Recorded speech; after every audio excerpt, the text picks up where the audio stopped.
Now, Iranian President Masoud Pezeshkian has said on X that his country is committed to peace. የኢራኑ ፕሬዝዳንት መሱድ ፔዜሽኪያን ከአሜሪካና እስራኤል ጋር ያለውን ግጭት ለማቆም ቅድመ ሁኔታዎችን ማስቀመጣቸው ተሰምቷል። 3 ቅድመ መደራደሪያ ሐሳቦችንም አቅርበዋል ፔዜሽኪያን። እነዚህም የቴህራን ህጋዊ መብቶች ዕውቅና ማግኘት፣ የካሳ ክፍያና የወደፊት ጥቃቶችን ለመከላከል የሚያስችል አስገዳጅ ዓለም አቀፍ ዋስትናዎችን መስጠት የሚሉት ይገኙበታል። ፕሬዝዳንቱ ይህንን መልእክት ያስተላለፉት ከሩሲያና ፓኪስታን መሪዎች ጋር ባደረጉት የስልክ ውይይት ነው። በውይይታቸውም ኢራን ለቀጠናዊ ሰላም ያላትን ቁርጠኝነት በድጋሚ ያረጋገጡ ሲሆን ግጭቱ የተቀሰቀሰው በጽዮናዊው ስርዓትና በአሜሪካ እንደሆነም ተናግረዋል። ፔዜሽኪያን የሀገራቸውን ክብርና ሉዓላዊነት ለመጠበቅ ወደ ኋላ እንደማይሉ ገልጸው ዘላቂ ሰላም ሊመጣም የሚችለው ኢራን ያቀረበቻቸው ፍትሐዊ ጥያቄዎች ምላሽ ሲያገኙ ብቻ እንደሆነም አስገንዝበዋል። የመግለጫም የወጣው የፋርስ ባሕረ ሰላጤ ጦርነት 13ኛ ቀኑ ላይ በገባበት በሁለቱም ወገኖች መካከል የሚካሄዱ የአየርና የሚሳኤል ጥቃቶች ተባብሰው በቀጠሉበት ሰዓት ነው። በእስራኤልና አሜሪካም የተቀሰቀሰውን ጦርነት ለማስቆም ብቸኛው መንገድ የኢራንን ሉዓላዊነት ማክበር ነው ያሉት ፕሬዝዳንቱ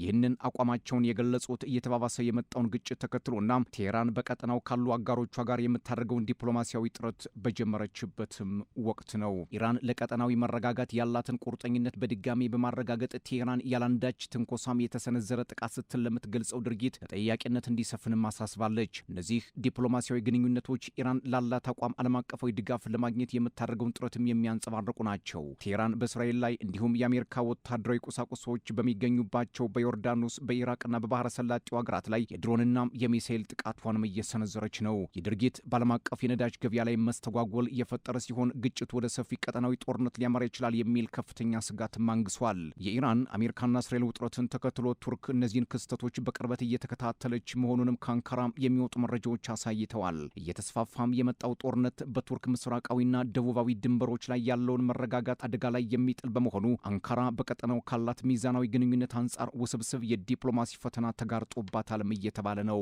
ምንም እንኳን ኢራን ቅድመ መደራደሪያ ብታቀርብም ከዋሽንግተን የስለላ ተቋማት ኢራን በአሜሪካ ምዕራባዊ የባህር ዳርቻ ላይ የሰው አልባ አውሮፕላን ጥቃት ልትሰነዝር ትችላለች የሚል መረጃ ተጋርቷል። የአሜሪካ ባለስልጣናት ለካሊፎርኒያም የደህንነት ሰዎች ኢራን ያጸፋ እርምጃ ልትወስድ ስለምትችል ቅድመ ጥንቃቄ እንዲደረግ ጥብቅ ትዕዛዝም ሰጥ እንደ ኤቢሲ ኒውስ ዘገባም የፌዴራል የምርመራ ቢሮ ኤፍቢአይ በመላው ካሊፎርኒያ ለሚገኙ የፖሊስ መምሪያዎች ባሰራጨው የስለላ መረጃ በአሜሪካና ኢራን መካከል ያለው ውጥረት እየተባባሰ ከሄደ ኢራን የድሮን ጥቃት ለመሰንዘር እያሰበች እንደሆነም አመልክቷል። መረጃው እንደሚጠቁመው እንዲህ አይነቱ ዘመቻ በአሜሪካ ምዕራባዊ የባህር ዳርቻ ላይ ከሚገኙ መርከቦች የሚነሱ ድሮኖችን ሊያካትትም ይችላል። የፔንታጎን ባለስልጣናት በሪፖርታቸው ላይ እንደጠቀሱት ሰው አልባ አውሮፕላኖቹ ከባህር ላይ ሊሰማሩ እንደሚችሉ የሚያሳይ ሲሆን ይህም አጥፊ መሳሪያዎቹ ምድር ሳይነሱ ወደ አሜሪካ ግዛት ሊቀርቡ እንደሚችሉ ነው። ይሁን እንጂ ባለስልጣናቱ ማስጠንቀቂያው ለጥንቃቄ ሲባል የወጣ መሆኑንም አጽንኦት ሰጥተዋል። እስካሁን ድረስ ጥቃቱ መቼ እንደሚፈጸም ባይታወቅም የጥቃት አዝማሚያዎች ግን ይታያሉ።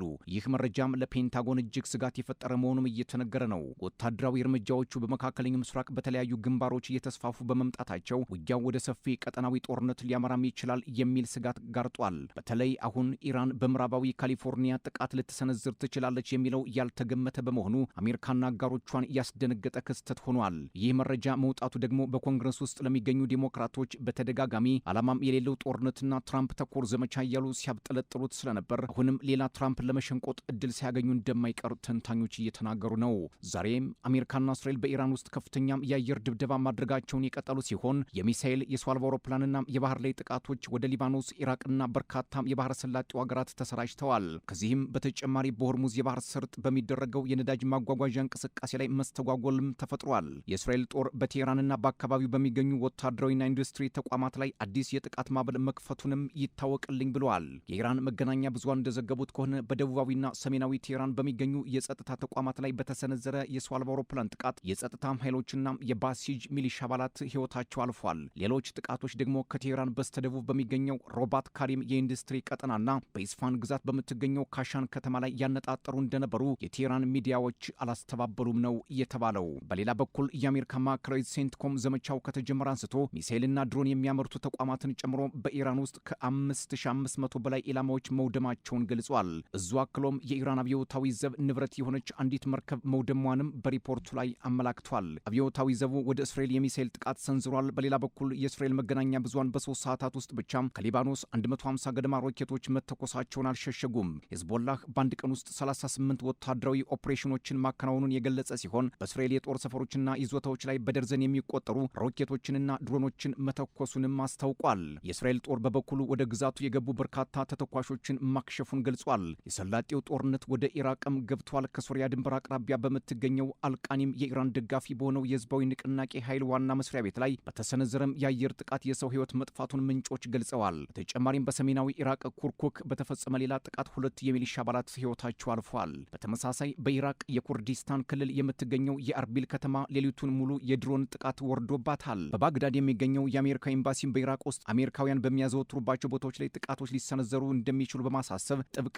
ማስጠንቀቂያም አስተላልፏል። ባለፈው በፈረንጆቹ የካቲት 28 ከፋርስ ምድር ተነስቶ ወደ አጎራባች ሀገራት የተሸጋገረው የዋሽንግተንና ቴልአቪቭ ጓዳን የዳሰሰው የአውሮፓን ፖለቲከኞች ያከራከረው የተባበሩት መንግስታት ድርጅትን አስቸኳይ ስብሰባ እንዲጠራ ያደረገው ሞስኮና ቤጂንግን በተጠንቀቅ እንዲቆሙ በር የከፈተላቸው የዓለምን የፖለቲካ ኃይል አሰላለፍ በግልጽ የለየው የነዳጅ ዋጋን ከፍ ያደረገው ንጹሐንን የቀጠፈው ጉልበት እንጂ ምክንያት የማያሸንፍበት ክስተት የታየበት ድርድር በጦር የተተካበት የፋርስ ባህረ ሰላጤ ጦርነት 13ኛ ቀኑ ላይ ቢደርስም የመብረድ አዝማሚያም አልታየበትም።